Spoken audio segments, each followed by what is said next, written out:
Hi friends, ಎಲ್ರಿಗೂ ನಮಸ್ಕಾರ. Welcome to Yashu ಪಾಕ ಶಾಲೆ.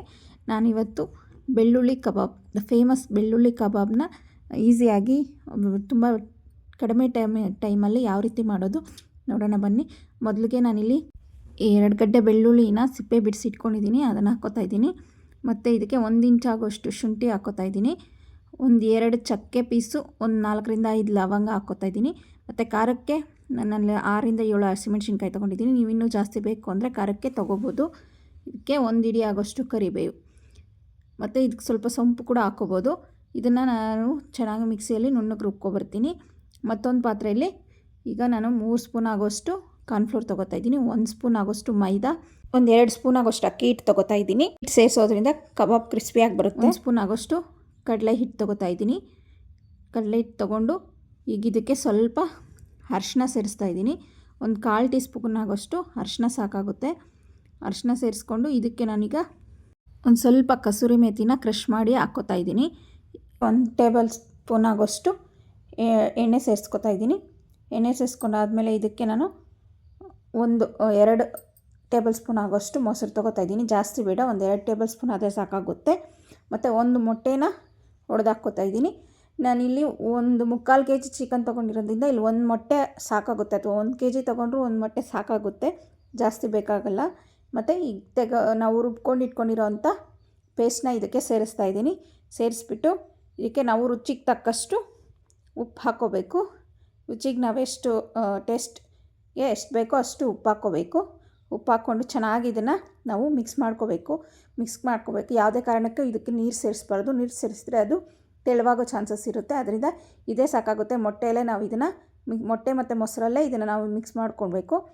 ಚೆನ್ನಾಗಿ ಇದನ್ನು ಮಿಕ್ಸ್ ಗಂಟಿಲ್ದಿರೋ ರೀತಿ ಮಿಕ್ಸ್ ಮಾಡ್ಕೋಬೇಕು. ಆಮೇಲೆ ಇಲ್ಲಿ ನಾನು 1/4 kg ಆಗೋಷ್ಟು ಚಿಕನ್ನ ತೊಳೆದಿಟ್ಕೊಂಡಿದ್ದೀನಿ.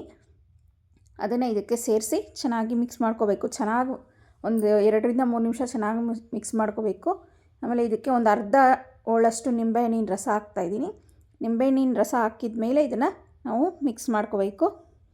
ಮಿಕ್ಸ್ ಮಾಡಿಕೊಂಡು 1ರಿಂದ 2 ಗಂಟೆ ನಿಮ್ಗೆ ಬೇಕಂದರೆ ಇನ್ನೂ ಜಾಸ್ತಿ ಹೊತ್ತು ಇಡ್ಬೋದು.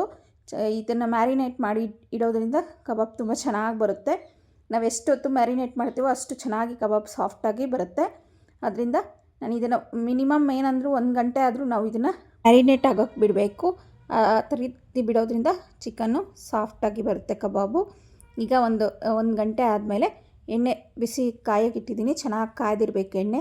ಚೆನ್ನಾಗಿ ಎಣ್ಣೆ ಕಾದಿರಬೇಕಾದ್ರೆ ನಾವು ಇದನ್ನು ಐ ಫ್ಲೇಮಲ್ಲಿ ಇಟ್ಟೇ ಬಿಡಬೇಕು. ಎಣ್ಣೆಲಿ ಬಿಟ್ಟು ಎಲ್ಲನೂ ನಾವು ಎಷ್ಟಾಗುತ್ತೋ ಅಷ್ಟು ಎಣ್ಣೆಯಲ್ಲಿ ಫ್ರೈ ಮಾಡೋಕ್ಕೆ ಹಾಕ್ಕೋಬೇಕು. ಇದನ್ನು ನಾವು ಏನಿಲ್ಲ ಅಂದರೂ 7ರಿಂದ 8 ನಿಮಿಷ ಚೆನ್ನಾಗಿ ಕಾದಿರೋಲ್ಲ ಎಣ್ಣೆಯಲ್ಲಿ ಹಾಕಿ ಮತ್ತೆ ನಾವು ಇದನ್ನು ಮೀಡಿಯಮ್ ಫ್ಲೇಮಲ್ಲಿ ಇಟ್ಟು ಬೇಯಿಸ್ಕೋಬೇಕು. ಹೈ ಫ್ಲೇಮಲ್ಲಿ ಇಡಬಾರ್ದು, ಮೀಡಿಯಮ್ ಫ್ಲೇಮಲ್ಲೇ ಇಟ್ಟು ಇದನ್ನು ಬೇಯಿಸ್ಕೋಬೇಕಾಗುತ್ತೆ. ಇಲ್ಲ ಅಂದರೆ ಎಣ್ಣೆ ಮಾತ್ರ ಕಲರ್ ಚೇಂಜ್ ಆಗಿ ಒಳಗಡೆ ಅದೇ ರೀತಿ ಹಸಿ ಇರೋದ್ರಿಂದ ನಾವು ಇದನ್ನು ಮೀಡಿಯಮ್ ಫ್ಲೇಮಲ್ಲಿ ಇಟ್ಟು ಫ್ರೈ ಮಾಡೋದ್ರಿಂದ ಚೆನ್ನಾಗಿದ್ದು ಫ್ರೈ ಆಗಿರುತ್ತೆ, ಒಳಗಡೆನೂ ಚೆನ್ನಾಗಿ ಕುಕ್ ಆಗಿರುತ್ತೆ. ಅದರಿಂದ ನಾವು ಇದನ್ನು ಲೋ ಟು ಮೀಡಿಯಮ್ ಫ್ಲೇಮಲ್ಲಿ ಇಟ್ಟೆ ಬೇಯಿಸ್ಕೋಬೇಕು. 7ರಿಂದ 8 ನಿಮಿಷ ಆಗುತ್ತೆ. ಅದನ್ನು ಅದೇ ರೀತಿ ಮಾಡಿದ್ರೆ ಈ ಥರ ಕಲರ್ ಚೇಂಜ್ ಆಗುತ್ತೆ. ಬೇಕಾದರೆ ಇದನ್ನು ಡಬಲ್ ರೋಸ್ಟ್ ಕೂಡ ಮಾಡ್ಕೋಬೋದು. ಅಂದರೆ 50% ಫಸ್ಟ್ ಒಂದು ಸರಿ ಡೀಪ್ ಫ್ರೈ ಮಾಡಿ ಮತ್ತೆ ಅದನ್ನು ತೆಗೆದು ಮತ್ತೆ ಇನ್ನೊಂದು ಸರಿ ಹಾಕೋದು. ಆ ಥರ ಮಾಡಿದ್ರೂ ಕೂಡ ಚೆನ್ನಾಗಿರುತ್ತೆ. ಬೇಡ ಅಂದರೆ ನೀವು ಒಂದೇ ಸರಿ ಇದೇ ರೀತಿ ಡೀಪ್ ಫ್ರೈ 7ರಿಂದ 8 ನಿಮಿಷ ಚೆನ್ನಾಗಿ ಕಲರ್ ಚೇಂಜ್ ಆಗೋವರೆಗೂ ನಾವು ಈ ರೀತಿ ಫ್ರೈ ಮಾಡ್ಕೋಬೇಕು. ಅದು ಮೀಡಿಯಮ್ ಫ್ಲೇಮಲ್ಲಿಟ್ಟೆ ಫ್ರೈ ಮಾಡ್ಕೋಬೇಕು. ಈಗಿದು ರೆಡಿಯಾಗಿದೆ. ಇದನ್ನು ತೆಗೆದು ಒಂದು ಟಿಶ್ಯೂ ಪೇಪರ್ ಮೇಲೆ ಹಾಕ್ಕೊಂಡು ಸರ್ವ್ ಮಾಡಿದ್ರೆ ಆಯಿತು. ನೋಡಿ, ತುಂಬ ಟೇಸ್ಟಿಯಾಗಿರುವಂಥ ಬೆಳ್ಳುಳ್ಳಿ ಕಬಾಬ್ ರೆಡಿಯಾಗಿದೆ. ನೀವು ಮಾಡಿ ಹೇಗೆ ಬಂತು ಅಂತ ನಮಗೆ ಕಮೆಂಟ್ ಮಾಡಿ ತಿಳಿಸಿ. ನಿಮಗೆ ನಮ್ಮ ವಿಡಿಯೋ ಇಷ್ಟ ಆಗಿದ್ದರೆ ಒಂದು ಲೈಕ್ ಮಾಡಿ, ನಿಮ್ಮ ಫ್ಯಾಮಿಲಿ ಫ್ರೆಂಡ್ಗೆ ಶೇರ್ ಮಾಡಿ, ನಮ್ಮ ಚಾನಲ್ನ ಸಬ್ಸ್ಕ್ರೈಬ್ ಮಾಡಿ, ನಮ್ಮ ಚಾನಲ್ಗೆ ಸಪೋರ್ಟ್ ಮಾಡಿ. And thank you for watching.